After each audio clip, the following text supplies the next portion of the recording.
atas tindak pidana korupsi menunjukkan rata-rata tren vonis pengadilan yang relatif rendah dan minimnya angka pengembalian aset.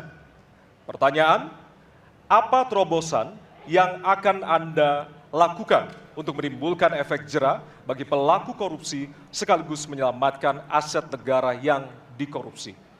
Waktu Anda 2 menit Bapak, dimulai dari sekarang. Terima kasih. Yang pertama dari si penegakan hukumnya dulu. Maka kalau saya mulai dari sini, maka yang mesti dilakukan adalah pemiskinan. Yang kedua, perampasan aset. Maka segera kita bereskan undang-undang perampasan aset dan untuk pejabat yang korupsi bawa ke Nusa Kambangan agar bisa punya efek jera bahwa ini tidak main-main. Namun yang perlu diberikan adalah contoh dari seorang pemimpin bahwa dia hidup sederhana, dia tidak bermewah-mewah, dia mengajarkan bagaimana integritas itu dibangun. Untuk para pejabat ada 2 yang penting sekali. 1, biarkan mereka berkembang dengan meritokrasi yang baik sehingga pada saat menduduki jabatan tidak ada lagi jual beli jabatan. Yang kedua, jangan biarkan mereka store pada pemimpinnya. Kalau ini terjadi, kerunyaman itu akan muncul. Data ICW menunjukkan sekitar 230-an triliun dalam 10 tahun terakhir kerugian negara itu terjadi. Dan ini ekuivalen kalau bisa kita pakai untuk membuat puskesmas kira-kira 27.000. Terbayangkan oleh kita, edukasi itu mesti kita tunjukkan dengan sekali lagi teladan dari seorang pemimpin dan pemimpin tidak boleh ragu untuk memutuskan itu. Baik, masih ada waktu Bapak akan menambahkan? Cukup? Baik. Cukup, baik. Harap tenang.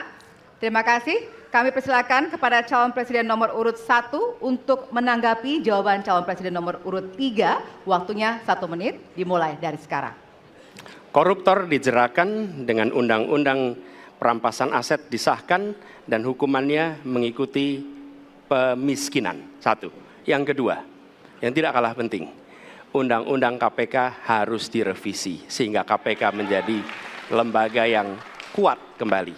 Yang ketiga, diberikan imbalan, reward kepada mereka yang membantu melakukan pelaporan, penyelidikan, sehingga ketika melaporkan kita akan punya partisipasi masyarakat dan itu dibolehkan oleh undang-undang. Dengan begitu maka bukan hanya aparat penegak hukum tapi seluruh rakyat ikut memerangi korupsi. Korupsi harus gerakan anti korupsi harus menjadi gerakan semesta yang melibatkan seluruh rakyat.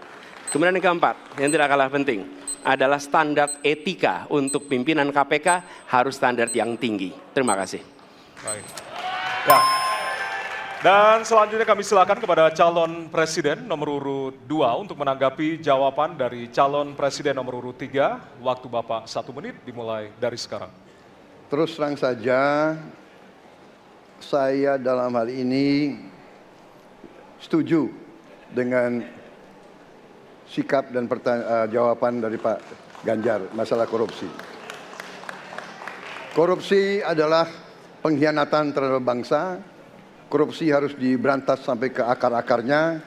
Kita harus perkuat KPK, kita harus perkuat juga kepolisian, kita harus perkuat juga kejaksaan, kita harus perkuat ombudsman, semua badan-badan yang bisa membantu untuk mitigasi korupsi harus kita perkuat.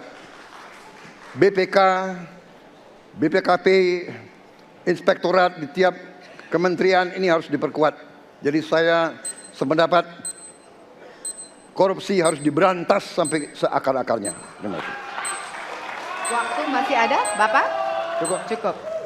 Baik, terima kasih. Kami persilakan calon presiden nomor urut 3 untuk merespon tanggapan dari kedua calon presiden lainnya. Waktunya 1 menit, dimulai dari sekarang. Terima kasih. Ternyata pada isu ini di antara 3 kami relatif sepakat. Mudah-mudahan ini harapan baik untuk masyarakat. Maka yang mesti kita sampaikan kepada masyarakat, inilah janji politik di depan rakyat. Maka kalau kemudian kita bisa menyatukan yang saya sampaikan di awal, pikiran kita sudah sama, perkataan kita sudah sama, Maka kalau perbuatannya tidak sama, kitalah yang dihukum oleh rakyat. Maka mudah-mudahan pemilu besok ini akan menghasilkan semangat yang sama untuk kita memberantas korupsi. Integritas itu penting sekali dan nomor satu. Masih ada waktu, Bapak? Cukup. Cukup? Baik. Ya, dan kita akan beralih ke